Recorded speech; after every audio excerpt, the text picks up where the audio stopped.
Welcome to the Paul Adefarasin podcast, our interactive 15-minute review of this week's message. We revisit the word, surface the big ideas, and give you space to reflect, pray, and act. If you'd like the full message, though, you can watch it on YouTube or listen on Spotify after this episode. My name is Paul Adefarasin. Okay, let's unpack this.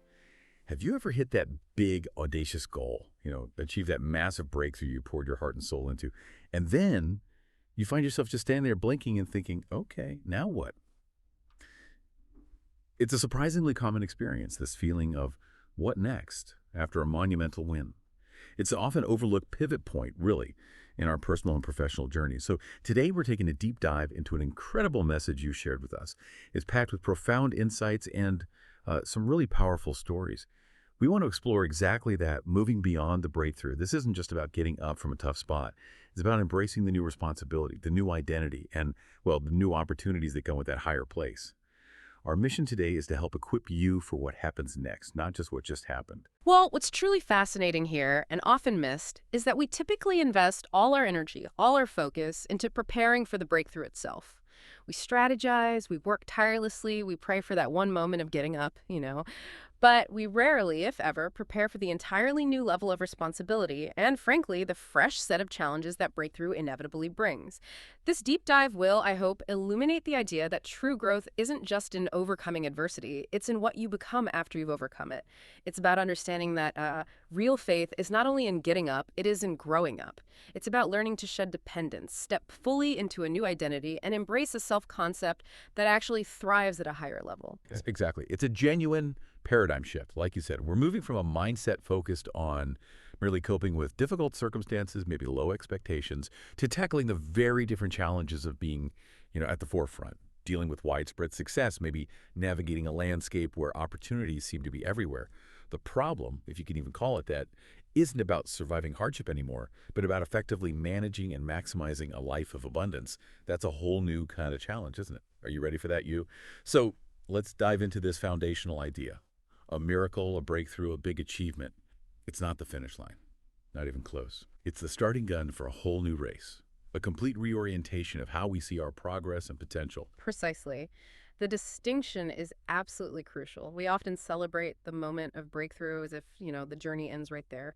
But the wisdom in our sources suggests that real faith is not only in getting up, it is in growing up. This means developing the resilience, the capacity to live beyond dependence. It's about stepping fully into an amazing life, one where you're not just reacting to problems, but actively shaping your reality.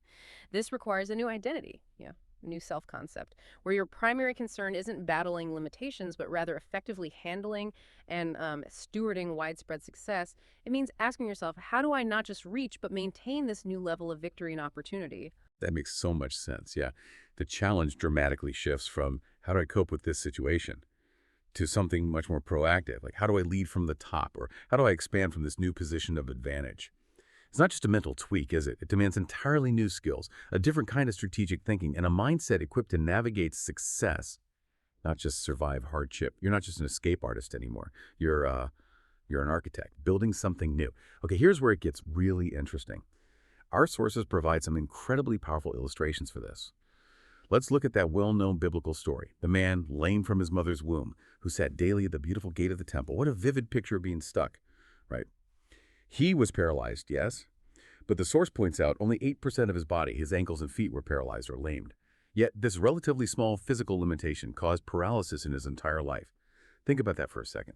A small issue causing total life stagnation. And this man, day after day, what was he doing? Begging for coins, not real moolah.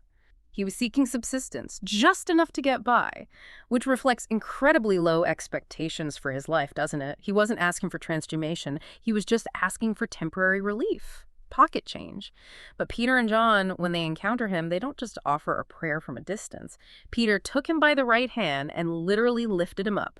A physical act. This act of power assistance immediately caused his feet and ankle bones to receive strength.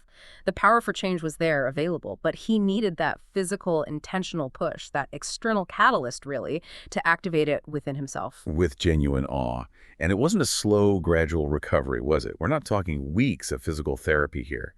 The sources are so clear. He didn't just walk. He, leaping up, stood and walked and entered into the temple, walking and leaping and praising God. This was an immediate miracle, wasn't it? An instantaneous, undeniable shift. His life became a literal sermon to everyone who saw it, a living, breathing testament to what happens when transformation is not only granted but fully embraced. Which raises an important question for you, our listener. When you've experienced a significant breakthrough in your own life, maybe a career promotion, a healing, a resolved conflict, or just new clarity, do you sometimes find yourself remaining at the gate of old expectations? Still thinking the old way? Do you find yourself trapped by old ways of thinking, old behaviors, even when your circumstances have profoundly changed? Or do you take that bold leap into the new possibilities, fully claiming the new reality your breakthrough has opened up for you? It's about recognizing that the gate is a place of transition, yeah? Not a final destination. You gotta move through it. There's another incredibly powerful story from the sources, too. The woman who had the spirit of infirmity for 18 years and was bowed over. I mean, imagine that burden. Literally bent double for nearly 2 decades, unable to lift up herself in any way. Just think of the physical strain, the emotional toll, the isolation. Indeed. It's a vivid picture of chronic limitation, just stuck like that. But Jesus saw her, called her over, and simply declared, "Woman, you are already healed." Just like that. Now, the key here, and it's a profound lesson for all of us, is that power is always on the other side of obedience. She needed to act on that declaration. She had to align her physical actions with the spiritual truth she'd just received. This raises a compelling question for you listening. Is it possible to be loosed from a limitation, to have freedom already available and not even know it until you actually try to do what you previously couldn't? Sometimes the freedom is right there, just waiting for that first brave step of faith. You have to try. These stories are incredible testaments to getting up, no doubt. But as we're discussing, that's often just the first act, right? So let's get practical. You've experienced your up moment, your breakthrough, your miracle. Great. Now the question shifts to, how do you strategically handle the responsibilities, the opportunities, even the new challenges of this elevated level? What are the concrete steps you need to take next? Well, the very first step, and it's absolutely critical, is that you simply must jettison old ways of thinking. You have to, because they absolutely won't fit on the new level. It's like, think of it like trying to navigate a jumbo jet with the operating manual for a bicycle. It just won't work. Yeah. The strategies, the assumptions, the coping mechanisms that got you through the old difficulties, they are often precisely what will hold you back from thriving in your new reality. This requires a conscious decision to command there to be light, to actively seek new wisdom, new perspectives, a divine clarity to illuminate your new path. As our sources say, I am doing a new thing. You need fresh vision for your fresh reality. That's a powerful point. It's not a passive process at all. It's about actively transforming your mental landscape.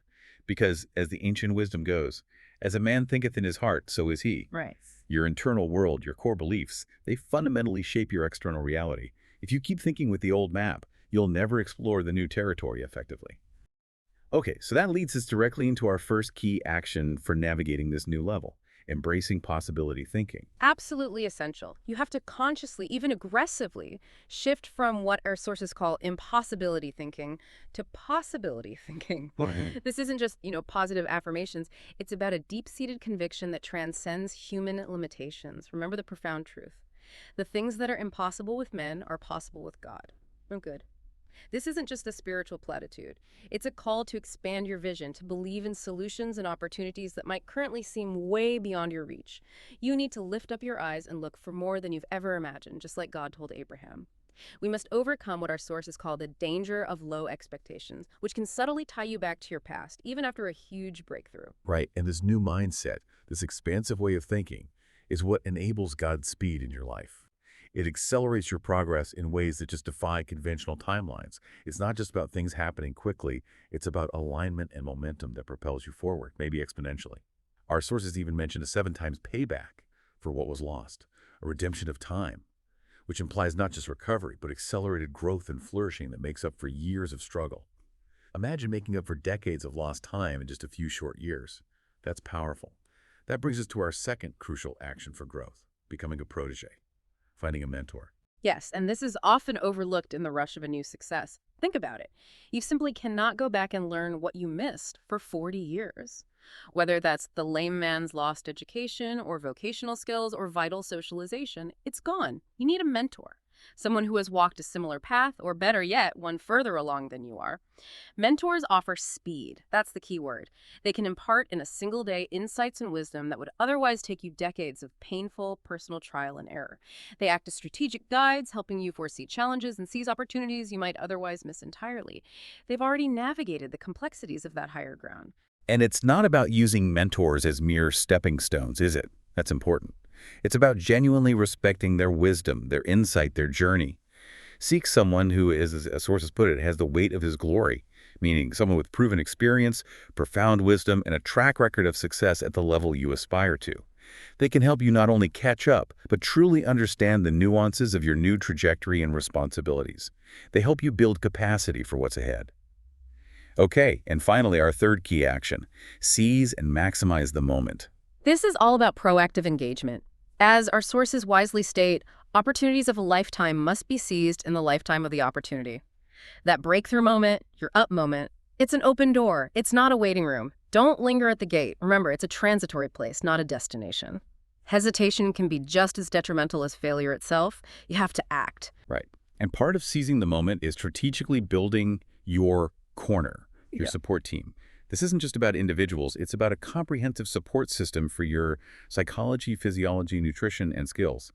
Think of it as your personal pit crew, for high performance. This ensures you channel your precious energy into excellence and innovation, rather than just constantly protesting setbacks or trying to overcome them all alone. It's absolutely crucial to survey the moment properly, to discern accurately what opportunities are truly presenting themselves and how best to capitalize on them. And what's truly fascinating here, I think, is that this isn't solely for grand overarching career plans or huge life goals. Sometimes the most pivotal divine moment can be found in a seemingly chance meeting or just a casual conversation. What you say, how you listen, the connection you make in that unexpected interaction, that could be the very thing that is going to make a difference and propel you forward in your new journey. It's about being present and discerning in every single moment, really paying attention. These sources aren't just theoretical, are they? They're absolutely brimming with compelling, real-world examples of lives utterly transformed by these very principles. These aren't just ideas floating around. They're like proven blueprints for monumental personal change. Exactly. Consider Mrs. Roosevelt, for instance. The sources mention she, for over 8 years, tried to conceive. She faced what's described as a sinister challenge in the lineage, a deeply entrenched family pattern of infertility. That's tough. After engaging with a framework called downside management, which, according to our sources, teaches how to find opportunity and growth even amidst significant challenges, she forgave, she prayed, and by October, became pregnant for the first time, not with one child, but with twins, a boy and a girl. Amazing. But the story doesn't stop there. Even when the enemy, as the source puts it, struck again with a placenta abruption, a serious medical complication, the same God who gave me conception showed up mightily and preserved both my life and my twin babies' lives. This is a powerful testament not just to getting a breakthrough, but to sustained divine intervention and personal resilience when facing subsequent challenges. It's about the follow-through. Wow. And we also heard an anonymous testimony, didn't we? Someone who carried disappointments for over 40 years in marriage and children. I mean, imagine that kind of weight. 4 decades of unmet expectations. That's heavy. But after hearing a significant guiding insight, a prophetic word, their tears dried up, and they experienced this profound shift. They realized they had been focused on what was missing, like the 8% of the lame man's paralysis, metaphorically speaking, rather than what was working and present in their life. This radical shift in focus lifted me out of disappointment and set me on my feet again. It's a testament to the transformative power of redirecting your attention, embracing gratitude, seeing what I is there. And these stories serve as powerful reminders for you, listening right now, that your life's transformation will become a sermon to many others. Your personal breakthrough, your journey from just getting up to truly growing up, it isn't just for you. It really isn't. It becomes a beacon of hope, a living proof of possibility, and an inspiring narrative for everyone around you. You become a testament to what's possible when you embrace the next level. So wrapping this up, you've made it through the gate, you've had your breakthrough, you are up. That's fantastic. But now the real adventure begins. It's time to fully embrace and maximize this next level. This deep dive has shown us, I think, really clearly that getting up is truly only the beginning of a much larger, more incredible journey. Indeed. This exploration reveals that it's about making a profound shift in your mindset. Actively shedding those old ways of thinking that no longer serve you. enthusiastically embracing possibility in every aspect of your life, wisely seeking out counsel and mentorship, and being primed and ready, alert to seize and maximize every single moment that comes your way. It's a continuous dynamic process of growth and transformation. It doesn't stop. So what does this all mean for you? Really think about this. Yeah. You're not meant to stay stuck at the gate, looking back at where you came from or just celebrating that you got through. Your destiny is like a fast-moving, high-altitude plane, and the doors are wide open for you to get on board and fly to places you've only dreamed of. So as you reflect on these insights, maybe consider this. What small yet decisive act of faith obedience? Just like the woman trying to stand after being declared healed. What one small step will you take this week? What action will you take to unleash the power and the potential that is already available in your life right now? What's your next move? Thank you for listening.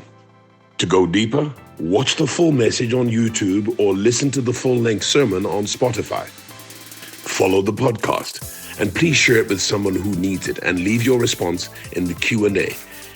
Kindly keep your heart on fire, your eyes on Jesus, knowing you are the exception. Grace and peace. We love you deeply.